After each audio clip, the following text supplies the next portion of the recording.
Olá, meu povo! Bom dia para quem é de dia, boa tarde para quem é de tarde, não é mesmo? Cheguei aqui com muita alegria, viu, Cleiton? Porque é assim que a gente tem que estar. Tem que ser assim. Então, que bom estar com você, estudante do sexto ano, como vocês sabem. Eu sou a professora Carla, eu sou a professora de língua portuguesa. Estou aqui com vocês há um tempo, trocando figurinhas, não é? Conversando um pouquinho sobre a nossa língua portuguesa, a disciplina mais legal que a gente tem, não é mesmo? Eu escutei um sim daqui, viu? Mas é isso aí. A gente vai falar hoje, né, sobre sinais de pontuação. Vimos na aula passada a questão da vírgula, vimos também a importância da gente pontuar o texto, senão a interpretação, né, não é possível acontecer. Lembra daquele texto que tinha uma herança, né, que as pessoas estavam brigando pela herança? E foi eu brigando, professor Gilson querendo a herança, Cleiton querendo a herança, Jonas também, e cada um que fizesse a pontuação de um jeito para que a herança fosse depositada na conta bancária. Então, a gente vai continuar pensando sobre isso, certo? Mas, como vocês sabem, eu não estou só. Estou aqui com ela, minha amiga. Quanto tempo não estava aqui na minha aula, não é, Helena? A nossa intérprete de Libras, tornando aí todas as informações acessíveis, não é? E é importante essa palavra acessibilidade, a gente vai falar um pouquinho do que é acessibilidade para você, enquanto cidadão, certo? Estou com o Jonas, meu produtor maravilhoso, top de linha. E com ele, tudo Cleiton? Tudo Cleiton, tudo certo. E com a minha querida amiga, professora Adriana. Tudo bem, Adri? Tudo bem, Carlinha. Muito bom estar aqui, Carlinha. É tudo, Podemos. está tudo valendo. Podemos. Então é uma alegria estar aqui com vocês sexto ano, nesta aula que vai ser maravilhosa. Então fiquem aí atentos. Temos alunos aqui, tá, Carla? Temos, que bom. Então, Seja bem-vindo e bem-vinda. Seguindo. Que bom. E Sabino tá por aí já? Tá sim. Cadê Sabino? Está sim. Olá, Sabino. Olá, quem está por aí, conversa com a gente, fala com a gente. Mas como é que fala com a gente? A gente tem, assim, algumas possibilidades, não é? As nossas aulas ficam disponíveis aonde? No YouTube. Então, a qualquer momento, você pode ir lá, assistir as nossas aulas, falar também, comentar, tirar dúvidas. Mas, caso você tenha o aplicativo, você pode conversar com a gente pelo chat, tá certo? E se você não tiver ainda, Cleiton, vamos resolver isso? É só apontar a tela do seu celular para o QR Code que vai aparecer agora em 3, 2, 1. Olha aí, problema resolvido. Aponta a tela do seu celular para esse QR Code aí, ó. E já vai pular um monte de etapa. Já vai aparecer logo o aplicativo. Tu baixa aí no celular e conversa com a gente no chat. Acompanha nossas aulas ao vivo. E, como o professor Luciano sempre fala, é com a internet financiada. Nem gasta dados móveis. Já pensar assim? Então, só não assiste quem não quer, não é mesmo? E é muito bom a gente ter acesso à informação. É por isso que a gente está aqui, para ter acesso à informação. E vamos começar falando, não é? Estamos vivenciando a Semana da Pessoa com Deficiência, não é, professora Adriana? Sim. E é muito importante a gente falar sobre isso. Você, na sua comunidade, você percebe que ainda precisamos nos conscientizarmos, não é? Da pessoa com deficiência, de incluir a pessoa com deficiência. Fico muito triste ainda perceber esse preconceito, essa exclusão. E aí, essa semana, não é só nessa semana que a gente tem que falar sobre isso, não, tá? A semana, ela é feita para conscientizar, para a gente reforçar, falar mais, discutir mais, trazer textos, fazer campanhas, não é? Então, quando eu disse que Helena tornava as nossas informações acessíveis, é bom pensar o que é acessibilidade. Acessibilidade é tornar acessível tudo. Ou seja, a gente precisa tornar acessível o mundo. A gente precisa tornar acessível as nossas aulas, como está acontecendo. A gente precisa tornar acessível a rua, aquela calçada que a pessoa que usa cadeira de rodas não pode. Ali não tem acessibilidade. Então, a gente precisa reivindicar nossos direitos. A gente precisa... Ah, professora, mas eu não tenho deficiência. É muito cômodo, não é mesmo? A pessoa que não tem deficiência não brigar pela pessoa que tem. Então, estamos aqui juntos, de mãos dadas, certo? Enquanto cidadã, enquanto cidadão, para brigar pelos nossos direitos. Porque não é favor não, viu? É lei. Direito institucional, acabou. Está na lei. E é você que precisa brigar, tá bom? Quando a gente vai no supermercado, tem uma fila, não é mesmo? Uma fila, tem ninguém na fila, eu vou para a fila. Tá errado, tá? Aquela fila é específica para pessoas com deficiência, pessoas com... Grávidas. Né, isso, grávidas, com bebê no colo. E aí tem gente que ainda finge alguma coisa para ter direito. A gente vê isso muito na televisão, a gente vê isso muito na internet. Teve uma moça que foi presa por fingir ser autista. Gente, isso é muito sério. Isso é muito sério. A gente está indo de encontro com a lei, a gente não está, a gente está indo de encontro. Não podemos estar. Então, sexto ano, presta atenção. É você o responsável pelo amanhã, tá? Então, se hoje a gente está brigando, a gente já conquistou muitos direitos, não foi, professora Adriana? Se a gente for estudar a nossa história, a gente vê que a gente já avançou muito. Que bom que a gente avançou. Mas a gente precisa continuar avançando.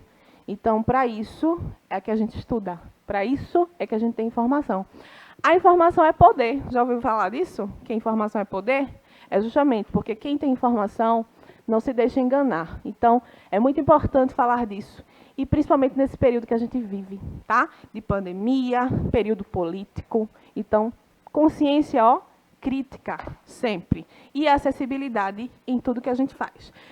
Falando nisso, vamos embora tratar de língua portuguesa, de sinais de pontuação, porque já diz Paulo Freire, a palavra é para todos, não é? Não somente para um grupo específico. Isso também é acessibilidade. Tudo bem? Quase, viu, Jonas? Então, vamos embora. Eu vou começar lendo uma história para vocês, um conto, tá? Então, Cleiton, pode deixar na tela aí um bom tempo, beleza? Para a gente fazer um bate-bola aqui, eu e a professora Adriana. É uma história, pontos de vista, tá bom? Um conto, e vamos saber aí quem são os nossos personagens, o que é que eles vão nos dizer, tá certo? Essa história já começou com um erro, disse a vírgula. Ora, por quê? Perguntou o ponto de interrogação, não é mesmo? Deveriam me colocar antes da palavra quando. Cleiton, volta para mim. Volta para mim aqui. Deixa eu só dizer uma coisa. Questão técnica, tá? Teve um slide que, eu acho que a professora da hora de estar fazendo, sabe? Mas deixa eu só introduzir pontos de vista. Estavam todos os sinais de pontuação quietinhos no livro quando estourou a confusão. E aí, quando estourou a confusão, a vírgula disse: essa história já começou com um erro, apontou a vírgula. Aí sim, perguntou o ponto da interrogação. Por quê? Por quê? Deveriam me colocar antes da palavra quando, respondeu a vírgula. Então, volta aqui para mim, Estavam todos quietos no livro, quando de repente estourou a confusão. A vírgula está dizendo aí, tá errado, viu? Já começou errada essa discussão, porque eram para me colocar antes da palavra quando. Perceberam? Então, vamos embora. Concordo. Disse quem, professora Adriana? O ponto de exclamação. O certo seria: os sinais de pontuação estavam quietos dentro do livro de português quando estourou a discussão. Viram como eu sou importante? Disse a vírgula. E eu também, viu, comentou o Travessão. Eu logo apareci para o leitor saber que você estava falando. E nós, protestaram as aspas, somos tão importantes quanto vocês.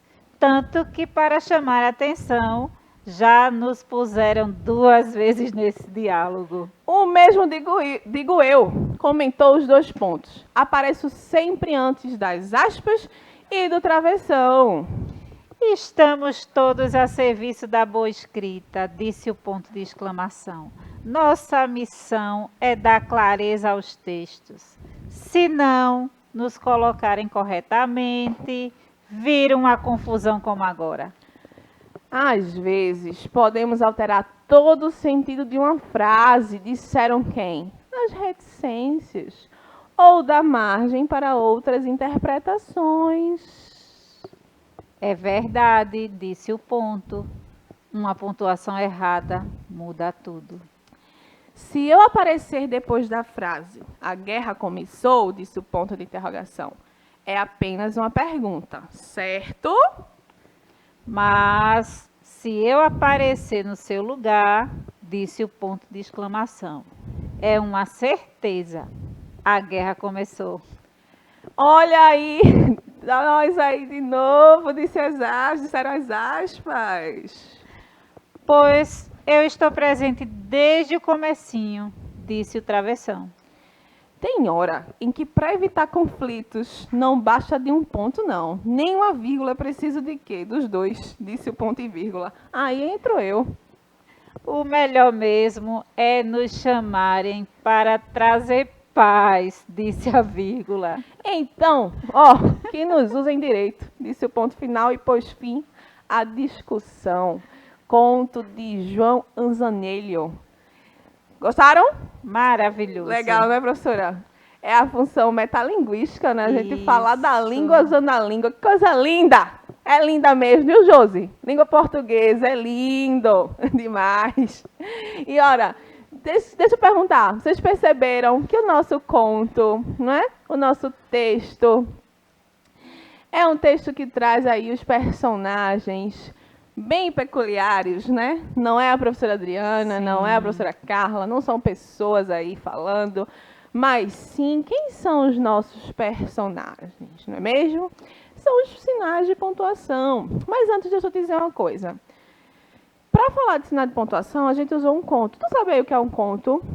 E deixa eu também te dizer outra coisa. Antes de qualquer estudo da gramática, de análise linguística, a gente precisa saber que gênero a gente está tratando, professora Adriana. Sim, tá. E a gente está falando do conto. Já ouviu falar, quem conta um conto aumenta um ponto? Por que Já. será, né? Quem conta um conto, Cleiton, aumenta um ponto. Aumenta, não é mesmo? Muito bem. Um ponto, uma vírgula. Uma vírgula, é verdade. Uma exclamação às vezes, né? Sim. É igual telefone sem fio. A mensagem que começa raramente será a mensagem que vai finalizar a brincadeira. Por quê?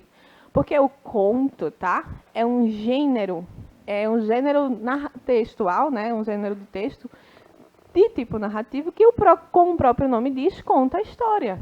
E é um gênero textual muito antigo, que acontecia primeiramente por meio da língua falada. Por isso que a gente tem esse caráter narrativo muito grande. Então, sempre o conto é uma narração, predominantemente narração. Lembrem-se sempre, não existe um tipo textual único em cada gênero, tá? Existe predominância. O conto é de predominância narrativa, tá? E quem conta um conto aumenta um ponto, uma vírgula, uma exclamação, por quê? Porque por meio da oralidade foi que esse gênero começou a surgir na sociedade. Era um gênero usado para ensinamento, era aquele gênero usado para falar, para ensinar as crianças, e tudo isso, certo? Bora lá. Há vários tipos de conto. Tudo vai depender da função do texto. Conto de fadas, conto de terror, conto de suspense, conto de humor, certo? Há vários tipos de conto, tudo vai depender da função do texto. Professora, me diz aí, conto de fadas geralmente tem um quê? Tem um elemento maravilhoso. Foi algum som por aqui, entendeu, que surgiu? Por exemplo, estou eu aqui dando aula, aí eu quero um conto de fadas, um elemento maravilhoso. Surge aqui. Um som do nada, por exemplo, né? Um conto maravilhoso. É quando a gente tem aquele elemento mágico, aquele elemento que traz o caráter de fantasia, não é? Conto de fadas. Sempre tem o sapo que fala, né? A bruxa que tem poder. Esse é o conto de fadas. Já conto de terror continua sendo um conto, é um texto narrativo, mas o objetivo é o quê? Aquela assombração, suspense, né? O terror. Conto de suspense, aquele enigma que a gente precisa descobrir. Aí a narração vai encaminhando para outro ponto. Como a gente sabe, a gente tem os elementos da narração. Quais são? Pente, personagem, espaço, narrador, tempo, enredo. Pente, aquele pente que a gente pega para escrever o texto narrativo. É justamente isso. Personagem, espaço, narrador, tempo e enredo. Esses são os elementos básicos de um texto narrativo. Tá? É muito bom vocês saberem disso. Agora, bora embora. Eles têm algo a nos dizer. Quem é? Os nossos personagens. E eles dizem a função de cada um deles. A interrogação, quando disse assim, se eu aparecer depois da frase, é apenas uma pergunta. Já disse aí para que veio. A interrogação é o sinal utilizado, o sinal gráfico que indica uma pergunta. Acabou, é a função dela, tá? E a vírgula? Viram como eu sou importante? Disse a vírgula. E é mesmo, viu? A vírgula é um dos principais sinais de pontuação. É eu que estou dizendo isso, tá? É porque a gente vê que as funções são inúmeras, não é, professora Adriana? Sim. A gente tem aí que a vírgula é um sinal gráfico que tem inúmeras funções, dentre elas, separar elementos de uma numeração, acompanhar local e data, isolar vocativo, isolar expressões que indicam tempo. Estavam todos quietos no livro de português. Vírgula, quando estourou a confusão. Se a gente tira a vírgula, a gente muda o sentido, né? A gente muda. Então, a vírgula é muito importante. Exclamação. Mas se eu aparecer no seu lugar, disse o ponto de exclamação, é com certeza, a guerra começou! É um sinal gráfico que serve para enfatizar algo, ou seja, dar intensidade à mensagem, tá certo? Então, a exclamação já diz qual é a função dela no texto. É exclamar mesmo, é afirmar, é indicar uma certeza, é enfatizar essa certeza. E o travessão, eu logo apareci para o leitor saber que você estava falando, e é isso mesmo. Ele é um sinal gráfico que usamos para indicar que aquele texto é a fala de alguém. O travessão aparece bastante em diálogos. E os dois pontos? Dois pontos não fica atrás, né? Diz assim, ó, tá, aparece sempre antes das aspas e do travessão. Por quê? Porque é um sinal gráfico que aparece para anunciar. Aquele, né? Tu vens, eu já escuto os teus sinais. É justamente os dois pontos anunciam o que vai chegar. O que é que vai chegar? É uma explicação, né? É uma enumeração? É uma citação? Então, os dois pontos aparecem ali para indicar para o leitor que, ó, atenção, o que vem depois é importante. É isso aí que ele faz, né? Chama a tua atenção para o que vai vir depois. E as reticências. Eu digo aos meus alunos que a gente diz assim, os 3 pontinhos, eles têm nome, minha gente, não é não? Pois é. Adriana, a gente fica os 3 pontinhos, é a mesma coisa de chamar, essa menina, todo mundo tem um nome? Claro. Então, reticências, meu povo, reticências. Realmente a gente representa as reticências com 3 pontinhos, mas depois que a gente aprende, né? A gente não vai ficar chamando aí de 3 pontinhos, não. E qual é a função dela? Ela diz assim, ó.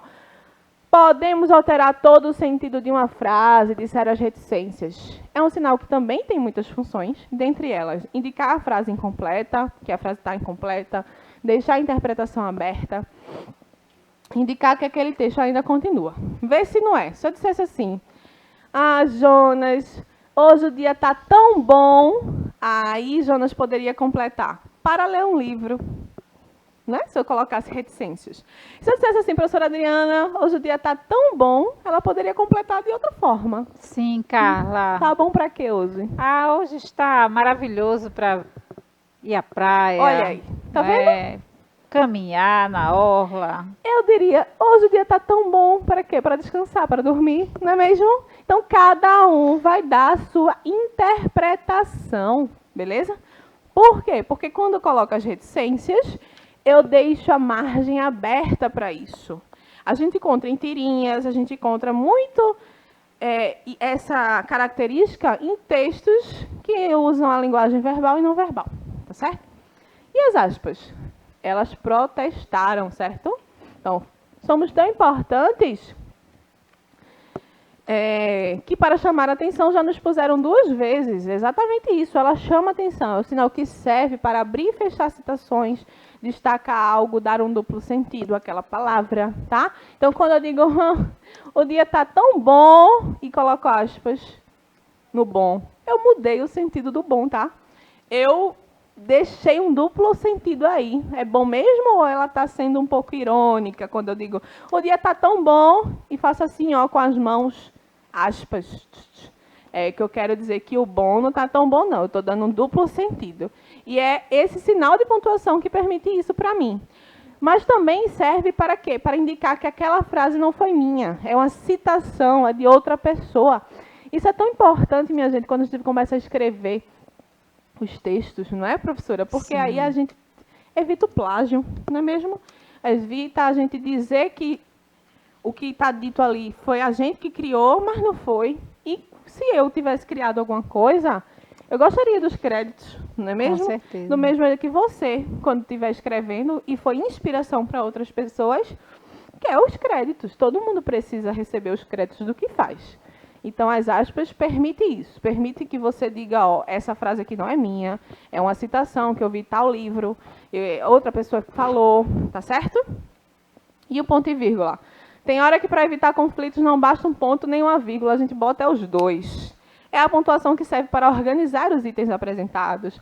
Marca aquela pausa maior. Mas quando eu digo pausa maior, não é só de respiração, não, tá? É quando a gente tem ações prontas, digamos assim. Professora Adriana dormiu, acordou, ou seja, são ações isoladas. E aí permite que a gente coloque o ponto e vírgula. Da mesma coisa de enumerações.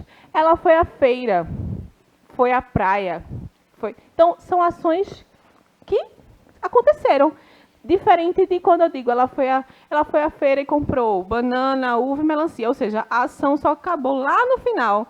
E aí, por isso que eu tenho que colocar a vírgula no lugar de ponto e vírgula, tá certo? A gente vai estudar mais sobre isso, porque isso aí você não vai deixar de estudar nunca, tá? Nunca, nunca. O ponto final veio e disse, acabou a discussão, hein? Acabou! É justamente por causa disso. O sinal gráfico indica o fim do enunciado. Ele acaba o enunciado. E aí eu trago uma reflexão. Quando ele diz assim, o texto diz, não é? Estamos todos a serviço da boa escrita. Nossa missão é dar clareza aos textos. Se não nos colocarem corretamente, viram uma confusão como agora. Gente, temos a nossa língua portuguesa, os sinais de pontuação, a coesão, a coerência, tudo que a gente estuda é nosso, tá? É a gente que tem o domínio sobre a nossa língua e não a língua que domina, tá? Quando eu digo isso, é para você ter, sexto ano, desde agora, o pensamento de que você sabe o que está fazendo. Você consegue pegar tudo da língua portuguesa e usar a seu favor, a serviço da boa escrita, a seu favor, ao favor da sua comunicação, tá? Então, tudo isso aí a gente está mostrando para vocês que existe, a gente está dizendo quais são as funções, mas peguem esses sinais de pontuação, pegue tudo com a língua portuguesa, dá para a gente, e treina para que seja a seu favor, e não contra você, né? Igual aquele texto lá, que o rapaz, infelizmente, faleceu, deixou o testamento sem a pontuação. Não foi a favor dele, né? Ele não usou os sinais de pontuação a favor dele. É claro que a gente está pegando aqui um caso fictício, tá, minha gente? É um caso imaginário, mas para a gente pensar sobre isso. Eu tenho um desafio que eu fiz na sala de aula e deu super certo. Você, ó Sabino, tua responsabilidade, faz junto com a colega ou com o colega. E vocês vão ver que vai ser divertido. Esse conto que a gente leu tem uma característica de humor, né, professora? Sim. Tem aquele sorriso, deixa o conto leve. Eu quero que você escolha 2 sinais de pontuação trabalhados na nossa aula e faça um diálogo entre eles. É quase aquela piada. O que o ponto disse para a vírgula, né? O que a exclamação disse para a interrogação. E ficou cada diálogo bem criativo. Use a sua criatividade, tudo bem? E aí vai ser legal demais. A gente vai continuar falando sobre isso na próxima aula, nas próximas aulas, mas a gente fica por aqui. Professora Adriana, muito obrigada pela participação. Pode aí dar o recado para os nossos estudantes. Foi uma alegria estar aqui, não é? Junto com você, Carla. Até a próxima, pessoal. Isso, obrigada, Helena. Obrigada, Jonas, Cleiton. E você que participou com a gente até agora. Tchau, tchau.